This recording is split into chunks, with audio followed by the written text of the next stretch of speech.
தந்தையின் வயது அவரது மகனின் வயதை போல் 5 மடங்கு. 5 வருடங்களுக்கு முன்பு தந்தையின் வயது மகனின் வயதை போல் 10 மடங்கு எனில் தற்போது தந்தையின் வயது என்ன? தற்போது தந்தையினுடைய வயதை ஒய்னும் மகனின் வயதை எக்ஸ்னும் எடுத்துக்கோங்க.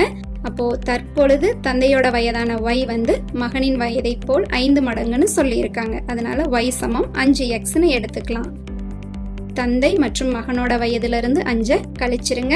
மகனின் வயதை போல 10 மடங்கு தந்தையின் வயது இருக்கிறதா நமக்கு சொல்லி இருக்காங்க. அப்போ y - 5 எதுக்கு சமம் அப்படின்னு பார்த்தீங்கன்னா 10 × x - 5க்கு சமம். இதை சுருக்குங்க. இப்போ y மட்டும் இடது பக்கம் வச்சுட்டு -5 வலது பக்கம் எடுத்துட்டு வந்து கூட்டுங்க. இந்த இரண்டாவது சமன்பாட்டில் இருக்கக்கூடிய மதிப்பை எடுத்துட்டு போய் முதல் சமன்பாட்டில் பிரதியிடுங்க. இதுல x எல்லாம் ஒரே பக்கமா எடுத்துட்டு வந்துருங்க.